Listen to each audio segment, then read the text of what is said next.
Ha llegado el momento de escuchar la palabra de Dios. Un potente mensaje extraído de las Sagradas Escrituras. En la voz del pastor Carlos Hoyos.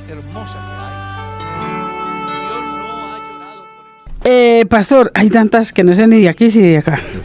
¿De qué aguijón habla Pablo, pastor? Bueno, él habla de un aguijón en su carne. La mayoría de eruditos creen que tenía que ver con una enfermedad en sus ojos. ¿Ya? Y lo justifican basados en lo que Pablo escribe en dos partes de sus cartas. En una dice: mirad con cuán grandes letras os escribo. Y en otra dice: estoy seguro que si hubiese dependido de vosotros, me hubieses dado vuestros ojos para que veieran. Entonces, ahora, toma fuerza el pensamiento basado que la enfermedad de él era en los ojos, acerca, o mejor, a partir del encuentro que él tiene con Jesús, donde, pues, una luz bastante importante dice que era más resplandeciente que la luz del sol. O sea que le afectó el iris. Claro, tuvo que haber sido. Sí, entonces eso, pues, dicen que le afectó sus ojos y que la enfermedad del aguijón era en sus ojos. Y por eso cuando Pablo oró, Dios le dijo: bástate mi gracia, porque mi poder se perfecciona en la debilidad. ¿Qué otras teorías pueden haber? No es lo único que yo he investigado. Es el común denominador de los expertos en la materia. Y bueno, yo me ciño a lo que la Biblia dice, que él tenía problemas de visión. Porque de no ser así, él no hubiera hecho y dicho: mirad con cuán grandes letras. Hay una lógica en el ser humano. Claro. Los que carecen de el sentido auditivo hablan duro porque piensan que no los oyen, ¿cierto? Se supone que los que tienen la limitante en su visión, pues hacen sus letras grandes porque no están en condiciones de hacerlas pequeñas. Y la mayoría de lo que él escribía lo dictaba, ¿no? Lo dictaba para que otros... Tercio fue, por ejemplo, uno de sus mejores escribas, según la carta a los romanos. Muy bien, hermano Carlos. Nos preguntan aquí, dice: pastor, Dios lo bendiga. Mis suegros hace 15 años se divorciaron. Eso pasó ya estando en la iglesia.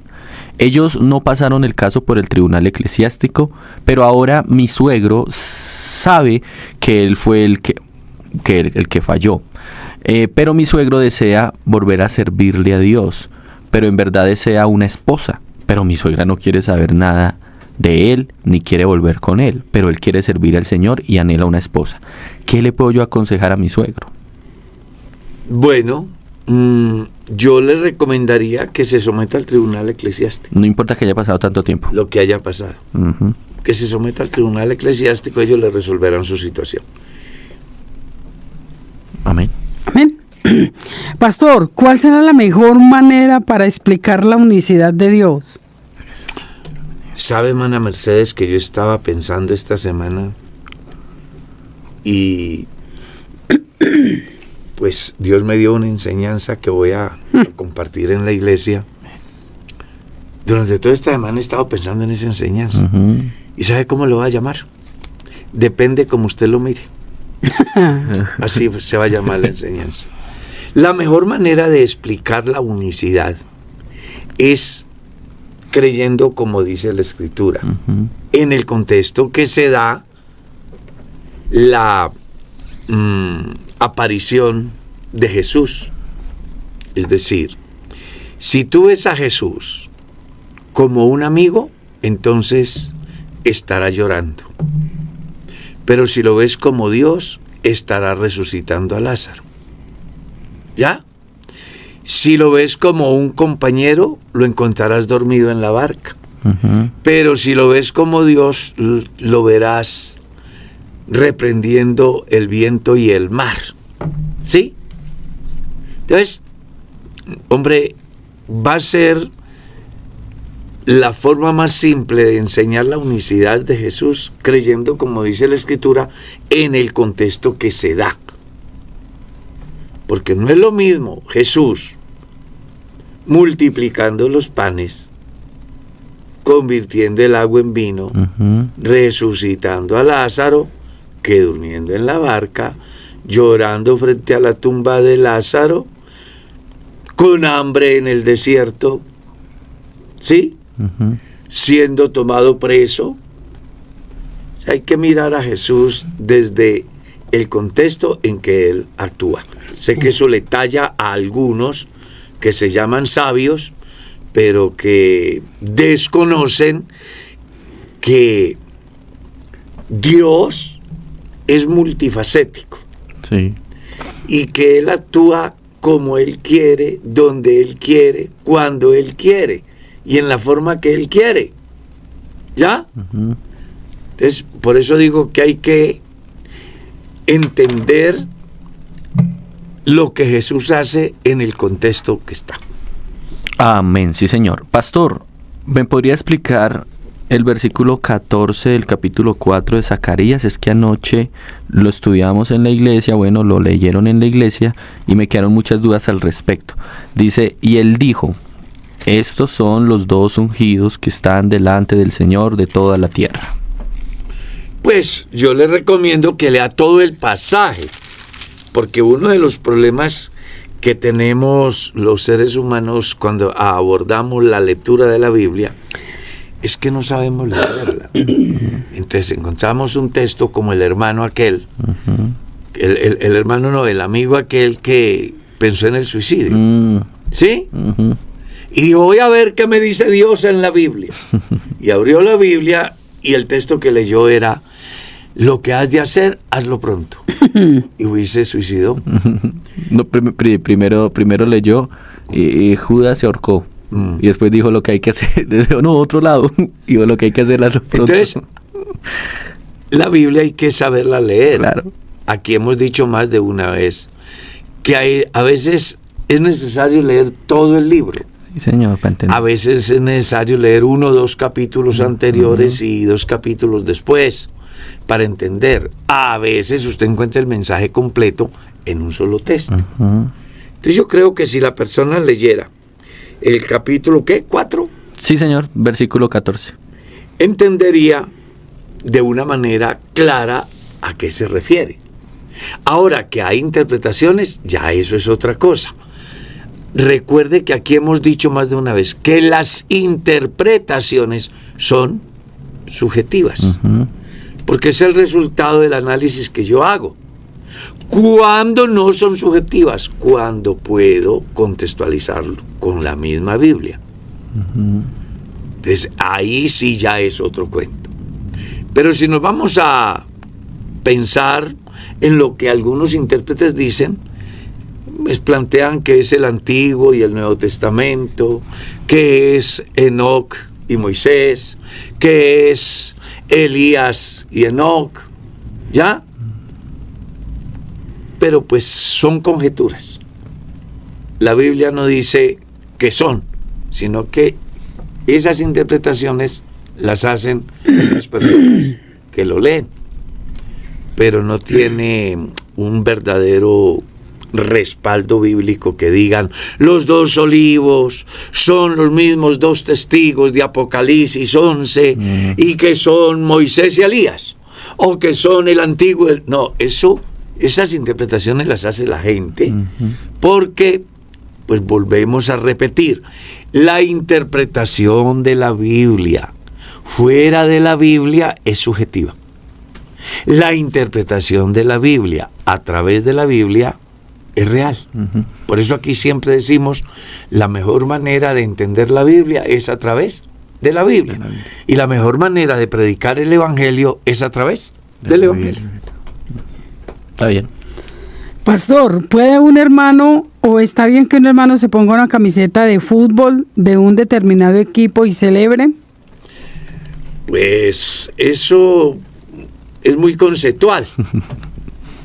Quien sea hincha de un equipo y le parezca importante ponerse su camiseta, Él tiene todo el derecho a ponérsela Bueno, o no ponérsela.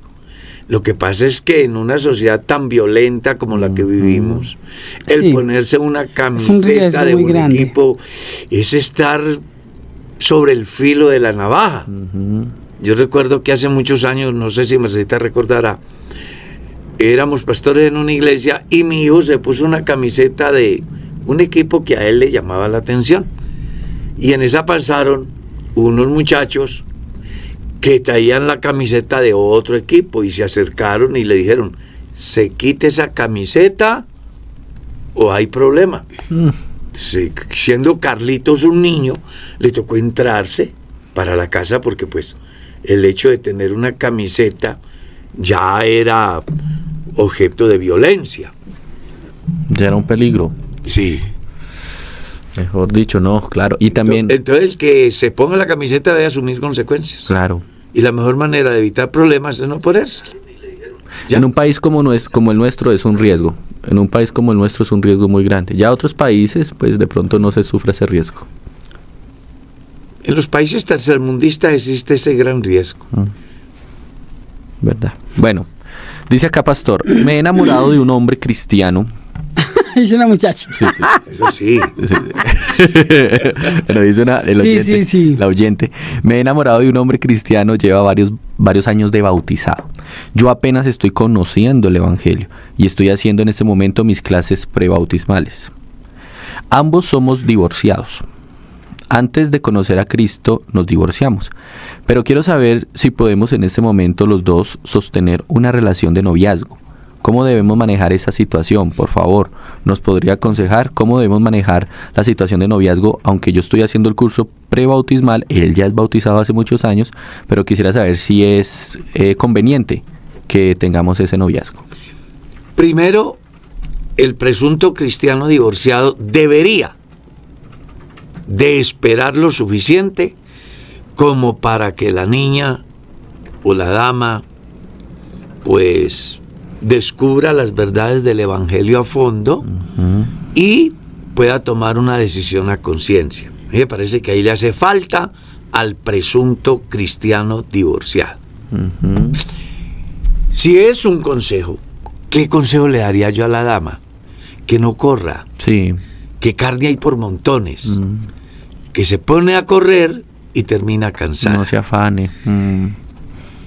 Que se bautice, que se informe y que además también pregunte al pastor de la iglesia qué clase de persona es el hombre a quien ella está pretendiendo o quien le está pretendiendo.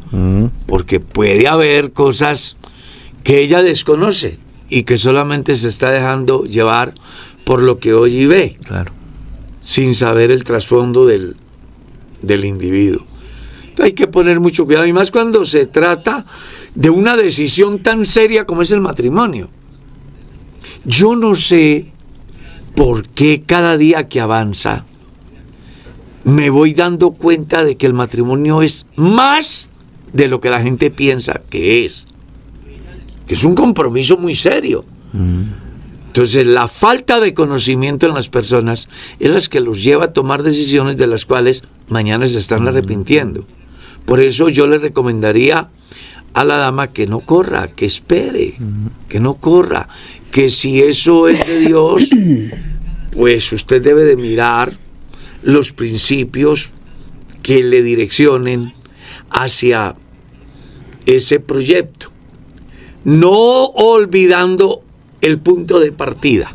¿Cuál es el punto de partida? La voluntad de Dios es ¿qué? Buena, agradable y perfecta. Si yo me enamoro de una persona que me genera incertidumbre, inseguridad, dolor, que me causa una cantidad de síntomas negativos, no me meta por ahí, porque con seguridad esa no es la voluntad de Dios. Y mucho más si desde antes de que se tome la decisión de llegar a tener un noviazgo o un matrimonio, se saben cosas. Por ejemplo, se saben cosas del hombre o de la mujer, está implicado en cosas terribles. Sí, uno no sabe. O sea, uno no debería entrar por ese eso. Uno no debería de correr tanto. hay personas que han sufrido el divorcio y que no son culpables, Claro. que es gente buena y que la iglesia les da una oportunidad. Pero hay gente que se divorcia y que son malos. Entonces, por eso es bueno que hable con el pastor y que si el pastor no conoce toda la historia del presunto, Indague. e investigue en qué iglesia has estado, qué pastor lo ha administrado, para que tenga una buena información y de qué tejido social viene, que eso es muy importante. Oye, eso sí que es importante, hermano Carlitos. El tejido social de donde viene él o de donde viene ella es Pero hay determinante. excepciones, pastor, hay Exacto, excepciones. exacto. Hay veces una buena familia, bueno, No, pero, con- claro, o pero hay veces salen... sí, En algún Hay momento- excepciones. Eso es verdad. En algún momento llega un creyente, supuesto cristiano, a la congregación con su mejor actitud y diciendo que es el mejor cristiano, X y Y cosa. Entonces no me quiso dar el contacto de donde asistía. Entonces pero ya tenía yo el nombre propio de la persona completa. Entonces uno empieza a indagar, logré indagar por aquí y por allá y encontré el lugar donde asistía, el pastor que lo llegó a administrar, y la sorpresa es que era un hombre muy problemático, terrible, que había hecho escándalos en la congregación de donde venía. Tipo malo. Sí, entonces uno tiene que tener mucho cuidado, indagar y revisar muy bien. sí. Sigamos. Bueno, pastor, le voy a hacer una pregunta que la he Taquillera. No es tan taquillera. La verdad la he evadido varias veces. ¿Por qué? Pero entonces ya, como la he evadido, entonces ya me están pensando Cuestionando. que es por mí que no la hago. No. Han preguntado pero muchas veces hombres y mujeres. En este caso, por YouTube, un hermano dice, ¿por qué no dice nada acerca de eso? ¿Por qué el pastor de Carlos está de acuerdo con que las hermanas se tinturen el cabello y así sirvan al Señor? Que prediquen todas tinturadas. Esa es la pregunta. Sí, que por qué, que si usted, ¿qué opinión tiene? Porque la gente piensa que es que porque uno ve la discusión ahí en las redes, ¿sí? Es que la hermana Mercedita se tintura el cabello. Es que y otro dice, no se meta con la hermana Mercedita. La verdad para que ustedes para que estén informados, nunca en la vida me he tinturado el cabello. Dios sabe eso. Pues ella tiene rayitos ahí. Pues, pero Pero son son canas, naturales. las canitas.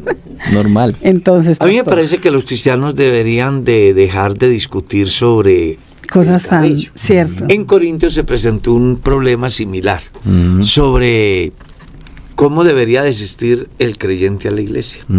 Y el apóstol da una enseñanza diciendo, uno, que las mujeres que llegaban a la iglesia y venían de la orden sacerdotal de Venus, una de sus características era que mantenían la cabeza rapada. Es decir, entre los corintios, una mujer con el cabello corto era una mujer negociable. Era una mujer para el placer. Entonces, cuando llega el evangelio, muchas mujeres de esas llegan a la iglesia. Claro. O sea, Dios trata con ellas y se convierten. Y como le está tratando en crecer. Entonces, ¿qué dice Pablo? Dice Pablo, venga, la discusión que ustedes tienen sobre si debe cubrirse o no, pues les voy a dar mi parecer. Para que no las estigmaticen, lo mejor que pueden hacer es ponerse en un velo. Luego les dice que deben de tener en cuenta que el velo, que el velo lo deben de usar en lugar del cabello, pero que el cabello es el símbolo de autoridad de la mujer por causa de los ángeles. Sí, ¿por qué dice eso la Biblia, pastor? Porque los ángeles entienden perfectamente el orden de sujeción. Entonces, cuando una mujer se rapa, se corta el cabello, los ángeles ven que esa mujer quiere ser un híbrido, un trans, yo qué sé, una trans, yo qué sé. Rebelde. Sí, yo recuerdo cuando era niño, hoy día no es normal, pero cuando yo era niño, uno se daba cuenta que la señora estaba brava con el marido porque se peluqueaba, se dañaba el cabello, era un acto de rebeldía. Eso pasaba en mi tierra cuando yo era niño. No sé si usted le tuvo una pelea a la señora con el marido y la reacción es, ahora me motilo. Vea, Ya. pues.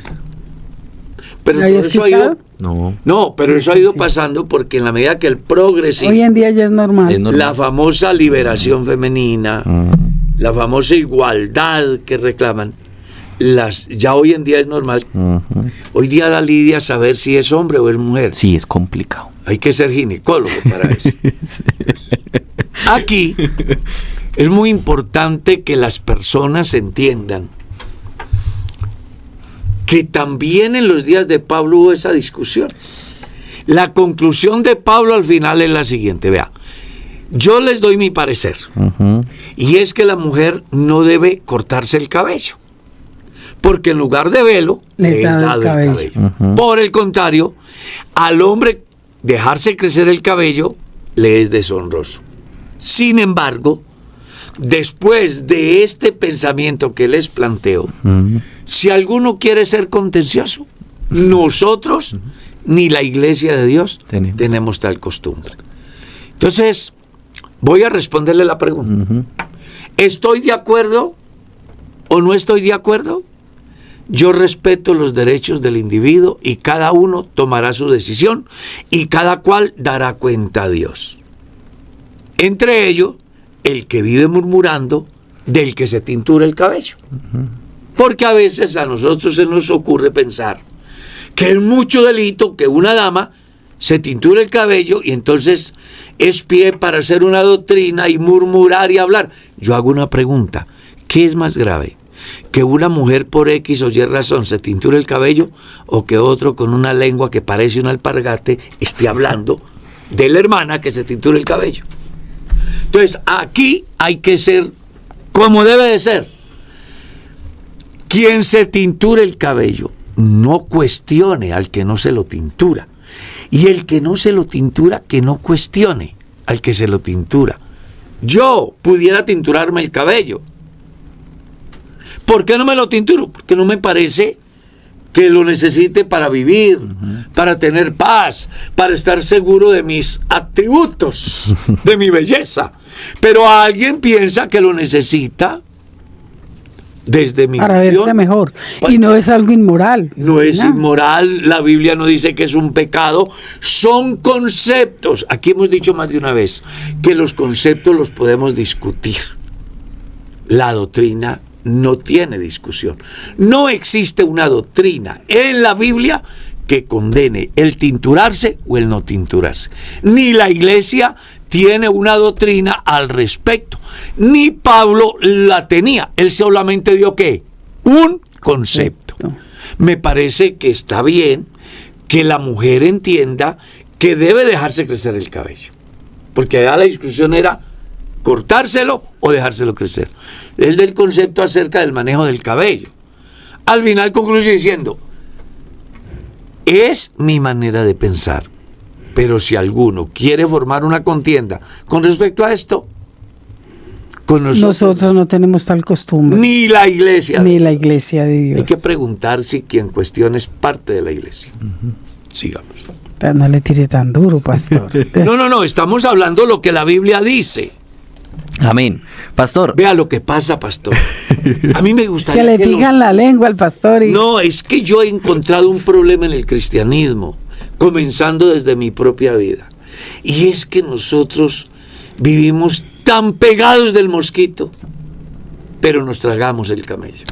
Pastor, vemos tanto la pequeña paja que está en el ojo del hermano y no miramos la enorme viga que yo tengo en mi propio ojo.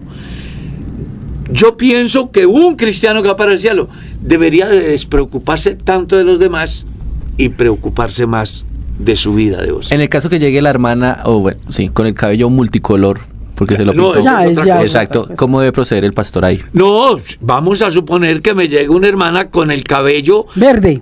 No, con la bandera de inclusión, porque él está hablando multicolor. Sí, que llega abajo pintado. Pero hay veces sí. Bueno, yo me sentaría y le haría ver lo que le hice ver a la directora de escuela dominical en una iglesia en otro país, que no digo dónde. Hay un desfile de niños en la escuela dominical y todos van vestidos con la ropa de la bandera del LGT y de ahí para allá. Me llamó la atención que el pastor no diga nada. Yo llamé a la directora y le dije, hermana, usted sí sabe lo que representa el uniforme con que vienen los niños. Y yo, no. Comencé a explicarle. Usted está haciendo apología a un comportamiento que es el resultado de un gusto y que va en contravía de lo que Dios estableció. ¿Cómo así, pastor? Sí, señora. Le expliqué. Fui a una iglesia. Con lo primero que me encontré en el salón de escuela dominical era la bandera de la inclusión. Y no la única bandera que nos incluye a todos en Colombia. Es la bandera de nuestro país. No tiene por qué haber otra. Y mucho menos donde nuestra manera de creer, de vivir y de predicar va totalmente en una línea diferente a la que nos quieren imponer, cuando nosotros no hemos ido a imponerle el evangelio a ninguno.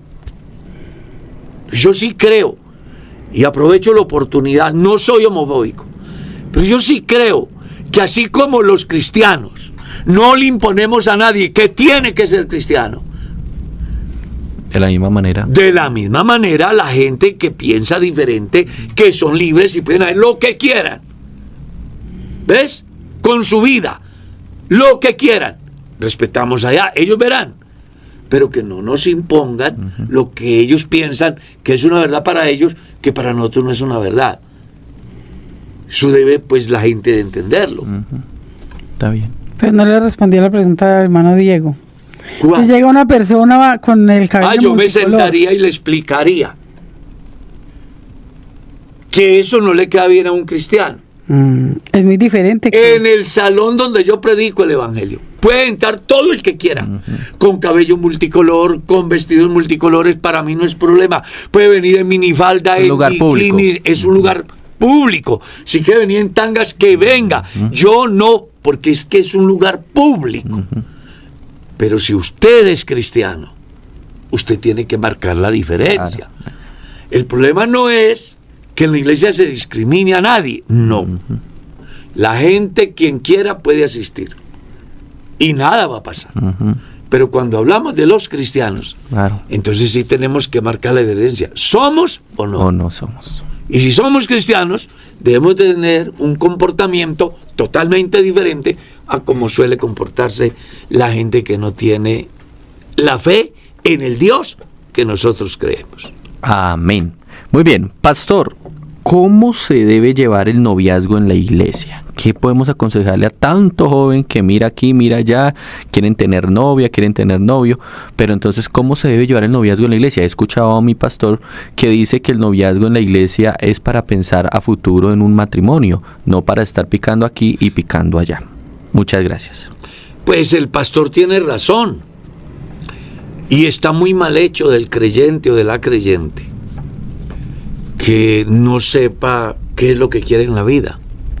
Y está muy mal hecho en el creyente serio o la creyente seria que se apegue a alguien que pica aquí y pica allá. Claro. Valórese, hágase respetar.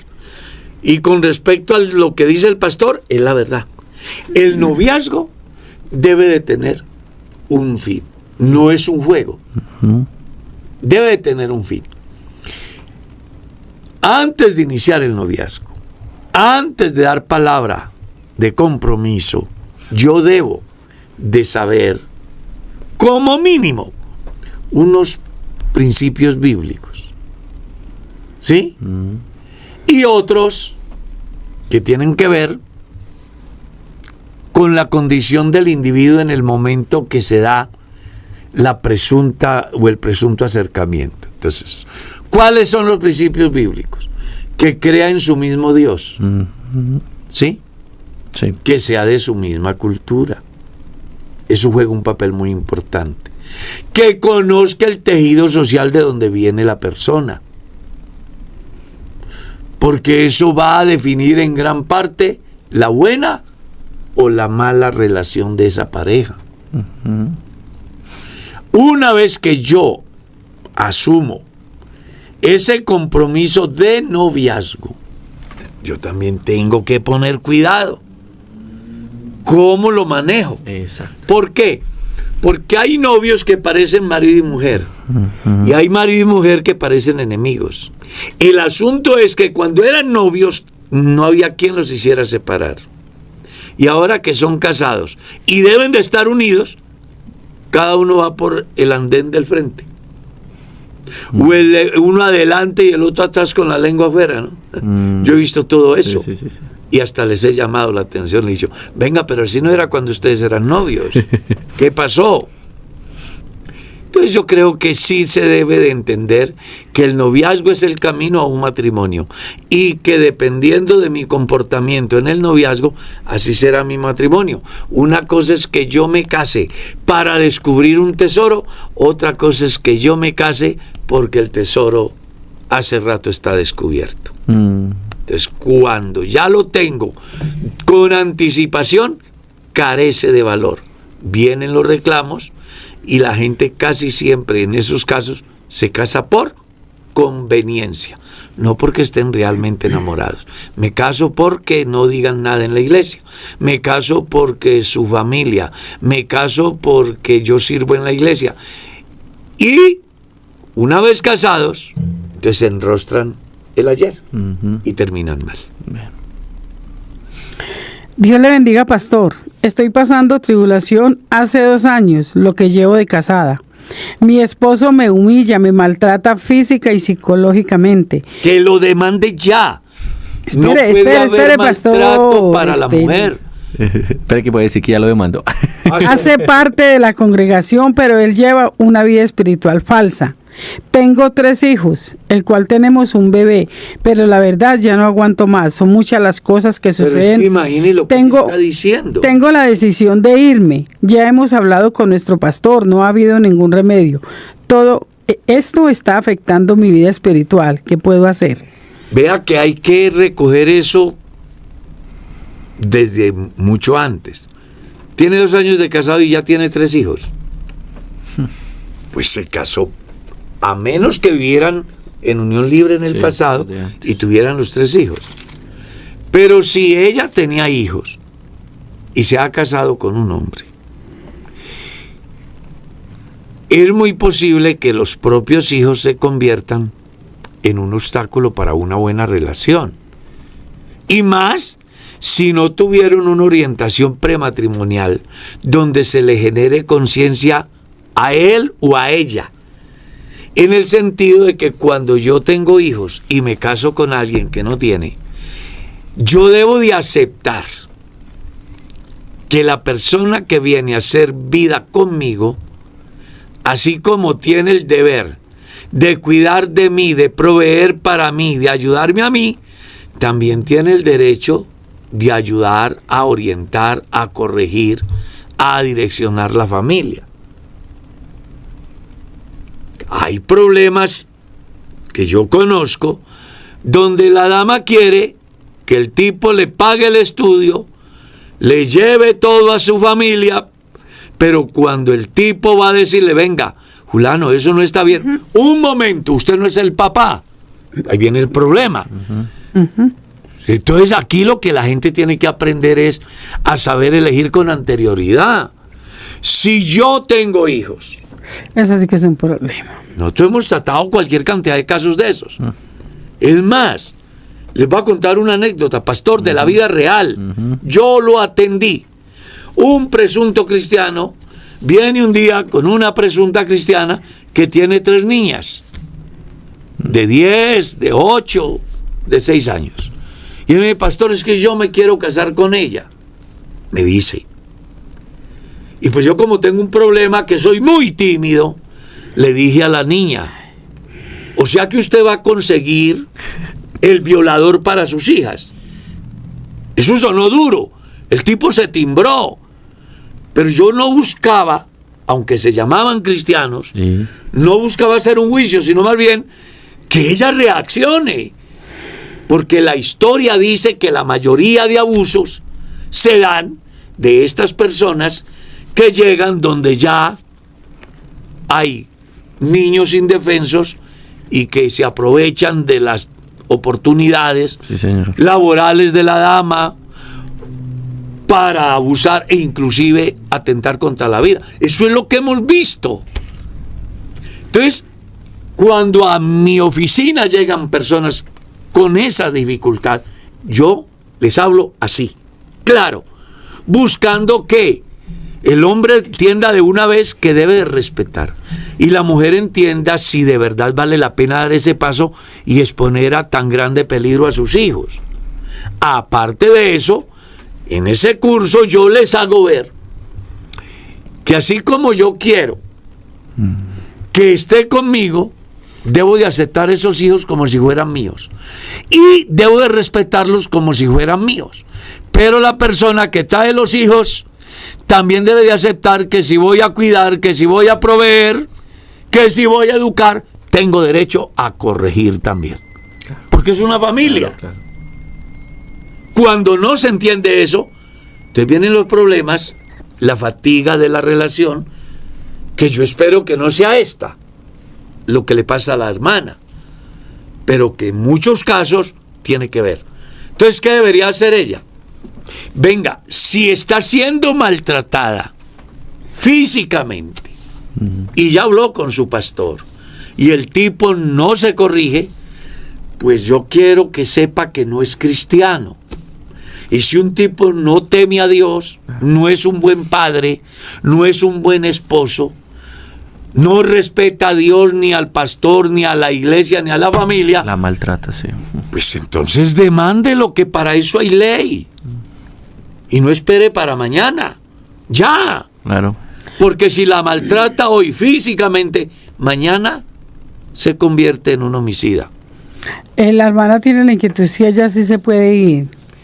Pues por eso le estoy planteando las razones. Pues hay que replantear. Ella debe de mirar si el fenómeno que se está dando es simple y llanamente porque el tipo es malo o porque de alguna manera ella también Hay que contribuye a que el escucharlos, problema se sí, dé. hay que escucharlos. Está claro. Casi siempre en la polémica de una pareja no es uno solo. Casi siempre son los dos. Hay excepciones. Hay excepciones. Entonces, yo le llamaría a la reflexión. Porque es que si está en riesgo su vida, Claro. ya si la ha amenazado de muerte, Sí. pues No, es que mejor. dice la maltrata física. O sea, Claro. la ha golpeado. Que de ahí no puede estar. Pero entonces ya tocaría entrar. Está a un paso de que llegue a una tragedia. Claro. Entonces, en ese caso, la vida vale más. Claro. Ella debería tomar una decisión, pedir auxilio ante el Estado para que le pongan de alguna manera una cláusula de alejamiento al tipo, Claro. porque está en riesgo su vida. Pero si ella lo ama, entonces busque soluciones y mire a ver si usted tiene mucho que ver en el maltrato.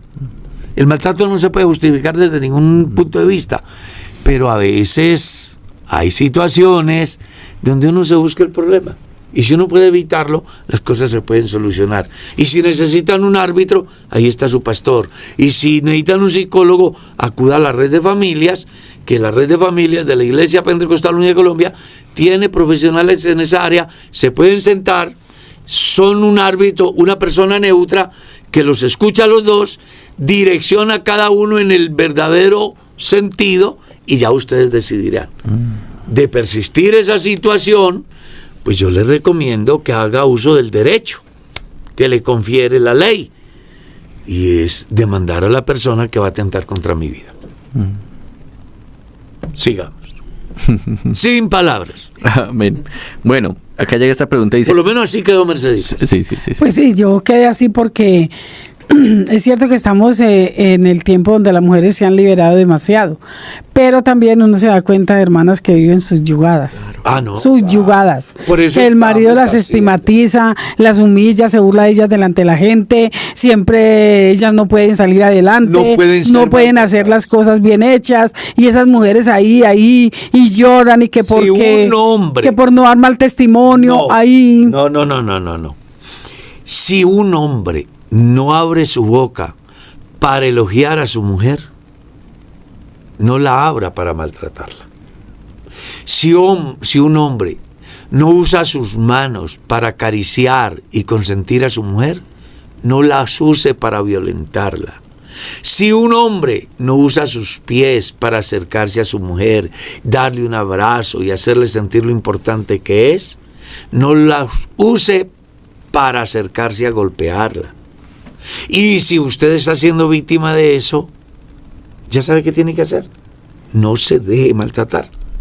La mujer no puede permitir ser violentada. No, que es un hermano. No es hermano. Claro. Exacto. Todo tipo que llamándose cristiano maltrate a su mujer, maltrate a sus hijos, No tiene temor de Dios. no es cristiano. Claro. Y no debe de desempeñarse en ninguna actividad en la iglesia. Porque lo primero que un hombre tiene que ser es un buen padre, un buen esposo. Si usted no es un padre, un buen esposo, usted no será un buen ciudadano ni un buen cristiano. Y si es un buen cristiano, es buen esposo. Y es Claro que sí.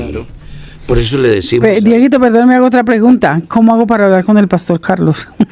No, pues que. Preguntan aquí, preguntan. No, simplemente si vive en Bogotá, llámeme y fijamos el horario y el día y vienes a mi oficina y yo te atiendo. Usted también lo puede llamar. Si vives distante, pues ahí está mi teléfono 301-274-2288. Me puedes llamar si quieres por llamada o si quieres videollamada, yo no tengo ningún problema y claro que vamos a hablar con todo el gusto. Amén, hermano Carlos. Y sin costo. Sin costo alguno.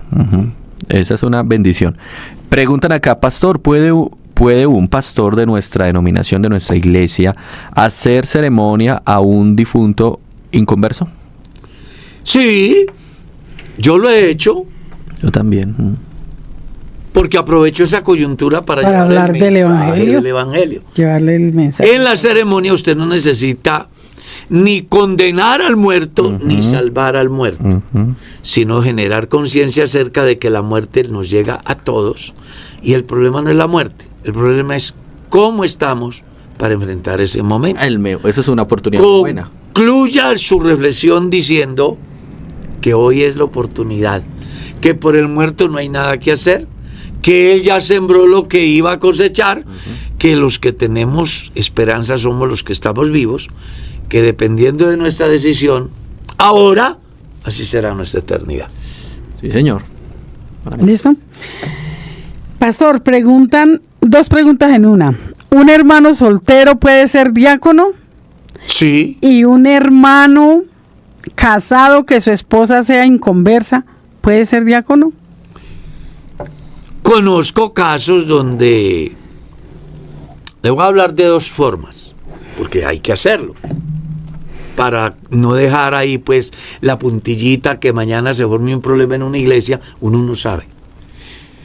Le voy a hablar de dos situaciones. Una que es bíblica, la otra que es coyuntural. ¿Cuál es la bíblica? El diácono debe de ser marido de una sola mujer. Las mismas exigencias que se le hacen al que aspira a ser un ministro del evangelio son las mismas que se le exigen a un hermano que es postulado para ser diácono. Ese es el campo bíblico. 1 Timoteo capítulo 3, léalo, ahí está. Lo de coyuntura, yo voy a un lugar donde la única persona que puede ayudarme como diácono es el hermano Pepe, pero su mujer no se ha convertido. Y no hay más a quién. Entonces, la coyuntura me lleva. Y él es buen hermano, Y él de es buen testimonio. hermano, buen testimonio, y está luchando por la salvación no solo de él, sino de su mujer y de sus hijos. Ya. Pues él puede hacerlo. Pero realmente las personas llamadas a ejercer tan grande responsabilidad deben de reunir los requisitos bíblicos. Amén. Sí, señor. Dice acá, pastor, una consulta. Yo siendo pentecostal, ¿está bien si escucho predicaciones de otras denominaciones u otras iglesias no pentecostales? Como por ejemplo la Iglesia Cristiana Internacional o el pastor Alejandro Bullón. El señor Bullón es un adventista, él es del séptimo día. Bueno, creo que eso le puede pasar a uno cuando es el hijo pródigo, que va a comer algarrobas en cualquier parte. El pastor amaneció, pero yo lo atendí muy bien, porque amaneció como así. No. Dios mío. Lo que pasa es que si yo tengo abundancia de pan, claro. ¿por qué tengo que ir a comer algarrobas? Pero es que resulta los cristianos afectados, ¿cierto? Claro, Escuchando tanta cosa. claro. Y por eso el deber de los pastores de la iglesia es ser abiertos y profundos en la doctrina, haciendo posible que sus creyentes se sientan satisfechos con el pan que les proveen en la casa de Dios. Y no tenga que ir a buscar a otro lado. Claro. Ahora, que si es pecado, bueno, yo no haría ese juicio. No me compete. Pero en mi caso personal, jamás, en 54 años que tengo de cristiano, se me ha ocurrido irme a buscar pan en otra casa. Siempre en la casa de Dios ha habido abundancia de pan. Vea, pastor, esta pregunta. Pastor, ¿el ministerio de un pastor es diferente al de una oveja? Claro. Pues por eso se llama pastor y por eso se llama oveja. Depende de la visión que usted tenga de ministerio, porque hoy en día es desafortunado. Digo así y me hago responsable de lo que digo. Hoy le llaman ministerio a cualquier cosa. Sí, es verdad. Pero bíblicamente solo hay 5 ministerios. Sí, señor. Léalos en Efesios 4:11 en adelante. Pero hoy existe el ministerio de barrer el salón, el ministerio de los aplausos, ministerio, para todo hay ministerio. Sí, lo que hay que es cuál es el ministerio que pregunta de la oveja. Entonces, si el creyente es una oveja, simplemente es una oveja. A menos que el pastor se haya inventado un ministerio para la oveja, que puede ser el ministerio de los aplausos. Pero eso ya le compete al pastor y cada uno dará cuenta a Dios. Ministerios bíblicamente aparecen en Efesios 4:11. Si un pastor crea ministerios, no lo voy a juzgar, porque no soy Dios, ni soy la persona que tiene la investidura para hacerlo. Respeto, en mi caso personal, Es que es muy diferente. yo no pienso. Dice que el ministerio de alabanza es el grupo de alabanza, pero no es un ministerio como que el ministerio de los Pero jóvenes. eso todo tiene ¿cierto? raíz en el pensamiento levítico, donde en la tribu de Leví habían 4 ministerios que se desarrollaba cada uno en particular, que eran los aaronitas, los coatitas, los meraritas y los gersonitas. Y uno de ellos tenía bajo su responsabilidad liderar el proyecto musical. Ellos lo tenían por herencia. De pronto de ahí se ha desprendido el pensamiento de hoy, desconociendo que, a diferencia de allá, hoy los que ejercen el ministerio no es por herencia, sino por llamamiento. Aquello será por herencia. Ya. Tú eres hijo de Aarón, tienes derecho a ser sacerdote. No importa su vida. Y si no, hable con los hijos de Elí, que hasta abusaban, pero eran sacerdotes, por herencia. Aquí en la gracia, los ministerios no se heredan.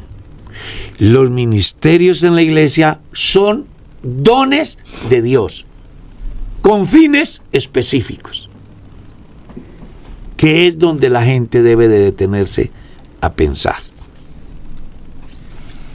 Amén. Amén. Pastor, a propósito del tema que tocó ahorita de Corintios, pregunta al oyente por qué Pablo prohíbe a las mujeres predicar. Es muy interesante la pregunta. Creo que con esa nos vamos hasta las 10 de la mañana. Ya, pero resuma, pastor, resuma. Bueno, vamos a resumir. 14:34, Primera de Corintios. Es que hasta me sé la cita. Resulta de que si usted lee todas las cartas de Pablo, a las iglesias, solo hay a una iglesia que se le da esa enseñanza, a la iglesia de Corinto. Y si es pastoral, solo hay un pastor que se le da esa enseñanza. Y está relacionado con el mismo fenómeno. Venus en Corinto era la gran diosa Diana en Efesio. Su filosofía eran las orgías, el erotismo, el sexo.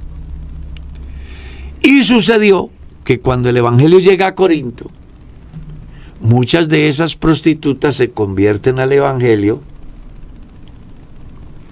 muchas personas llegan a la iglesia. La historia dice que más o menos 20,000 personas formaron la iglesia en Corinto. Para ese tiempo no habían escenarios de predicación, sino que las iglesias funcionaban en las casas. Por eso ustedes leen, la iglesia que está en la casa de fulano os saluda. Saluda a la iglesia que está en la casa de fulano. Eso lo lee usted en las cartas de Pablo. ¿Qué pasó?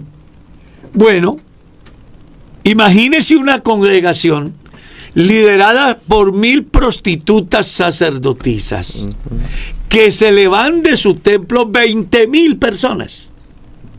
Pues ellas tienen que utilizar una estrategia para recuperar. ¿Y cómo lo hacían? Llegando a las iglesias. ¿A cuáles? A las iglesias de Corinto, que eran las casas, las familias. Entonces llegaban con el argumento de presuntas profecías y de determinadas atracciones, buscando que el hombre volviera a su antigua práctica. Cuando Pablo se da cuenta que le están dando entrada a estas prostitutas sacerdotisas en la casa de los creyentes y que además les permiten que les direccionen, él dice, prohibido. No porque Pablo fuera machista, sino porque no solo una mujer que actúe mal se le prohíbe. A un hombre que vivía con la mujer del papá hasta se mandó sacar de la iglesia. Entonces, aquí la gente lo que debe de entender es que el fenómeno del capítulo 14, verso 34, es exclusivo de Corinto. Usted no vuelve a ver esa enseñanza en ninguna parte. Contextos bíblicos que nos enseñan que las mujeres sí pueden hablar. A las primeras que se les encomendó el mensaje más importante de toda la historia fue a las mujeres. Léalo en San Marcos, capítulo 16. Las mujeres fueron las llamadas a llevar el mensaje de la resurrección. Lea San Juan, capítulo 4. La samaritana se convirtió en la gran misionera para los samaritanos. Lea Romanos, capítulo 16. Pablo recomienda a nuestra hermana Febe, la cual es diaconisa de la iglesia del Señor en Cencrea. Y si te lees todo el capítulo 19, vas a encontrar cualquier cantidad de mujeres que se desempeñaron. Eso en el Nuevo Testamento. Si vas al Antiguo Testamento, la peregrinación de Israel, fue necesario que fuera allí una mujer que se llamó María. La gran héroe Esther, Ruth, Noemí. Por la situación que se estaba viviendo, se prohibió. Era una situación de coyuntura. Por eso en la Iglesia Pentecostal Unida de Colombia tenemos mujeres que predican mejor que nosotros. Hay pastores que la esposa predica mejor que ellos. Pero claro. Yo conozco. Claro. Sí lo sé. Mercedita lo hace mejor que yo. Así que invítenla a predicar. Pastor, cuidado con el bullying que no vuelva al programa. No, con el de bullying. verdad hay mujeres que predican mejor. Hay hermanas, hay esposas de pastores que predican y mejor que que el tienen más pastor. ética que muchos de nosotros. Sí, son muy Y sabias, que administran mejor que muchos que son de muy nosotros. líderes. Que son muy líderes. Tremendamente. Ahora, eso es una cosa. Otra cosa es que sean pastores. Sí, Que ya ahí sí hay una diferencia, porque en la Biblia no aparecen mujeres pastoras. Ni Dios llamó mujeres pastoras. No existe el ministerio femenino en el campo pastoral. ¿Está claro? Amén, sí, señor. Pero que pueden hablar todo lo que quieran. Bueno, pastor, nos vamos. El tiempo se fue. El tiempo se fue, Ay, queridos Dios oyentes. mío, es que uno se amaña aquí.